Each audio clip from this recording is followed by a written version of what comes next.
దీన్ని ఎట్లా ఉడుకోవాలి? దీన్ని ఇంకా వస్తుందా? చైన్ ఉండేది బండి వస్తుందా? పోతాయి మనుషులతో వస్తే డ్యామేజ్ తగ్గుతుందా?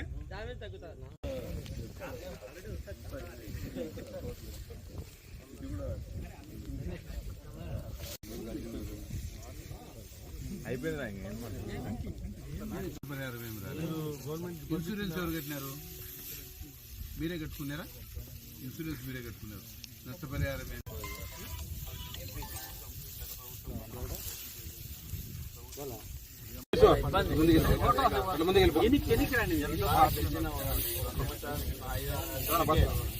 వర్షాలు ఎక్కువ ప్రవాహంతో అప్పుడు ఇదే టైంలోనే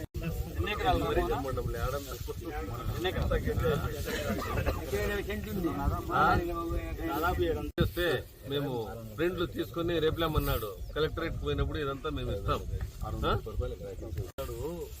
మన జగన్మోహన్ రెడ్డి సార్ మాజీ ముఖ్యమంత్రి ఎవరు ఈ రైతుల మీద ఆందోళన చేసి పూర్వటాన్ని స్టార్ట్ చేస్తారు. మీరంతా తప్పకుండా రావాలా. పుట్టపడికి కలెక్టరేట్ ముట్టడి ఉంది. 20 రోజుల కిందట వర్షానికి 25 రోజుల కిందట వర్షానికి మడి ఎక్కువ బాగుండేది. ఉండిన తర్వాత వర్షం పడిన తర్వాత ఇతను నేలమట్టం అయిపోయింది. క్రాప్ బుకింగ్ చేశారు కదా, మీరు వచ్చేదన్నా మాకు స్పందన ఇవ్వండి అని చెప్పగానే వాళ్ళ సచివాలయ ఉద్యోగస్తులు మాకు గవర్నమెంట్ నుంచి ఏం రావలేదు, మేమేమి చేయలేము పెట్టలేము అని చెప్పి సచివాలయ ఉద్యోగస్తులు వాళ్ళు అన్నారు. ఇంతకుముందు జగన్మోహన్ రెడ్డి సార్ ప్రభుత్వంలో 2019లో సేమ్ ఇదే పరిస్థితి ఇలా ఉండేది. వర్షాలు ఎక్కువ పడి ఇట్లా పైరు మీద వర్షం ఎక్కువ పోగానే సారు గెలవంగా 6 నెలల తర్వాత మాకు ఇన్పుట్ సబ్సిడీ ఇట్లా చేసినాడు, ఇట్లా చేయండి వాళ్ళకు రికవరీ చేయండి అని చెప్పి గవర్నమెంట్ చేయడంతో దాదాపు మాకు అప్పుడు ఎకరాకు 30,000 రూపాయలు అమౌంట్ పడడం జరిగింది.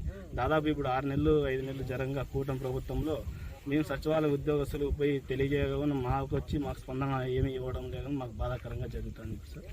వాళ్ళే ఇన్పుట్ సబ్సిడీ వాళ్ళే చేసుకోవడము. ఎవరు చేస్తాను గతంలో?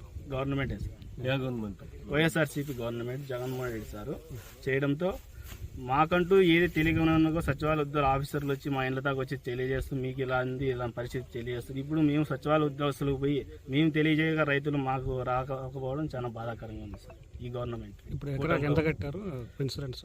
1700. ఎన్ని ఎకరాలు డ్యామేజ్? Hectare 1700 sir. ఇప్పుడు ఎంత డ్యామేజ్ అయింది మీకు? డ్యామేజ్ 6 ఎకరాలు సార్.